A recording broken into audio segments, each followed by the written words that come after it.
આજે આપણે એક એવા જહાજ વિશે વાત કરવાના છીએ જે ફક્ત સ્ટીલ અને ટેકનોલોજીનો ઢગલો નથી. ના, એનાથી ઘણું વધારે છે. એ તો ભારતની વધતી તાકાત અને આત્મનિર્ભરતાનું એક જીવંત પ્રતીક છે. નામ છે આઈએનએસ વિક્રાંત. તો ચાલો એની આ અદ્ભુત સફરમાં ઊંડા ઉતરીએ. સૌથી પહેલાં તો ચાલો એના કદની વાત કરીએ. વિચાર તો કરો, આનું વજન કેટલું હશે? પૂરા 45,000 ટન. એટલે એ તો સ્પષ્ટ છે કે આપણે કોઈ નાની સૂની યુદ્ધનૌકાની વાત નથી કરી રહ્યા. અને એની લંબાઈ છે 262 મીટર, એટલે કે લગભગ 3 ફૂટબોલ ગ્રાઉન્ડ એક લાઇનમાં મૂકી દઈએ એટલી. આટલું વિરાટ કદ જેની તાકાતની પહેલી ઓળખ છે. પણ સાચું કહું ને તો આ બધા આંકડા એની અસલી મહાનતાને છુપાવે છે. સૌથી મોટી અને ગૌરવની વાત શું છે ખબર છે? એ છે કે આઈએનએસ વિક્રાંત સંપૂર્ણપણે ભારતમાં ડિઝાઇન અને તૈયાર થયેલું પહેલું એરક્રાફ્ટ કેરિયર છે. અને બસ આ જ એક વાત એને ઐતિહાસિક બનાવી દે છે.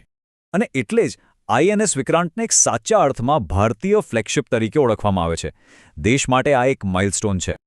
પણ અહીં સુધી પહોંચવાનો જે રસ્તો હતો ને, એ બહુ લાંબો અને પડકારોથી ભરેલો હતો. દાયકાઓ સુધી ભારતે પોતાના એરક્રાફ્ટ કેરિયર્સ માટે બીજા દેશો પર આધાર રાખવો પડ્યો હતો. આખી વાત આ સમયરેખામાં સ્પષ્ટ દેખાય છે.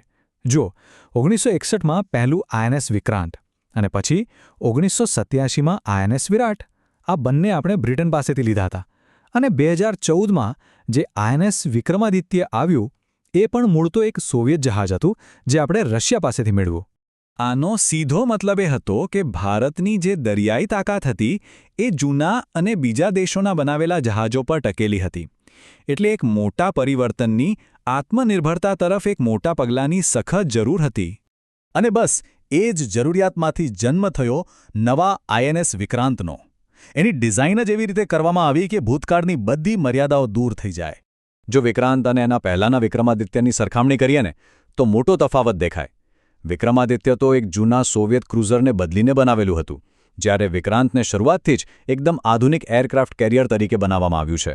એમાં કોમ્પેક્ટ આઇલેન્ડ અને વધુ સ્પીડવાળા ડેક એજ એલિવેટર્સ જેવી ઘણી નવી વસ્તુઓ છે. ચાલો હવે એના કેટલાક મુખ્ય ટેકનિકલ પાસા પર નજર કરીએ.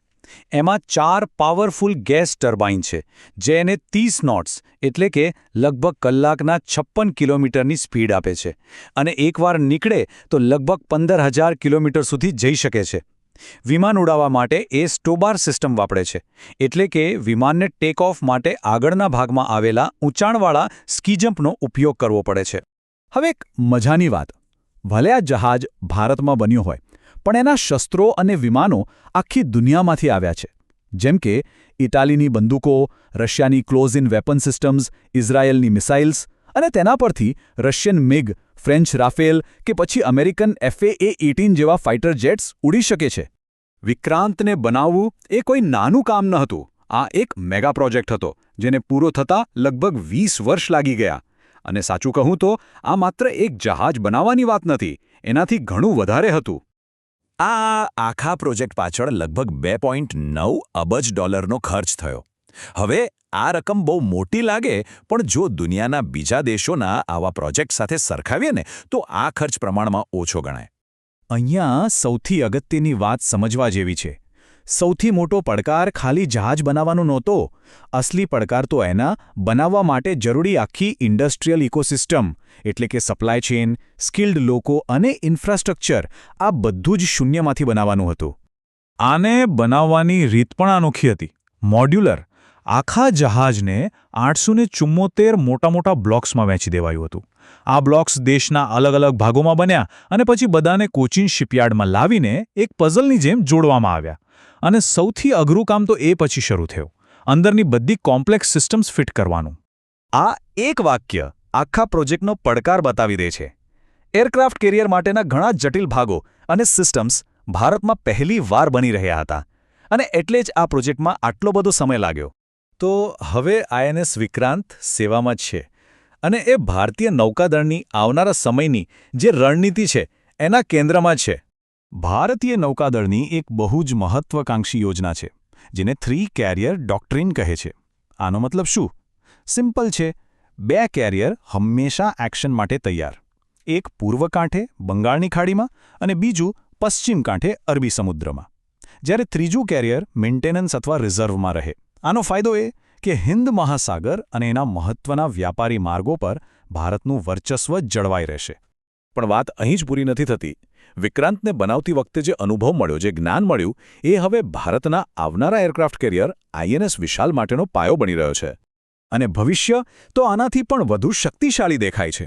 જે આઈએનએસ વિશાલ બનાવવાની યોજના છે એ તો વિક્રાંત કરતાં પણ ઘણું મોટું અને વધુ સક્ષમ હશે.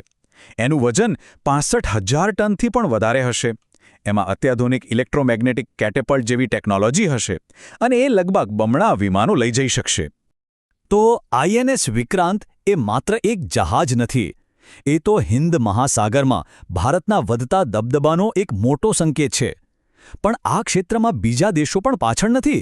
એ પણ પોતાના કેરિયર બનાવી રહ્યા છે. ત્યારે સવાલ એ થાય છે કે આટલા મહત્વપૂર્ણ દરિયાઈ વિસ્તારના ભવિષ્યનું સુકાન કોના હાથમાં રહેશે?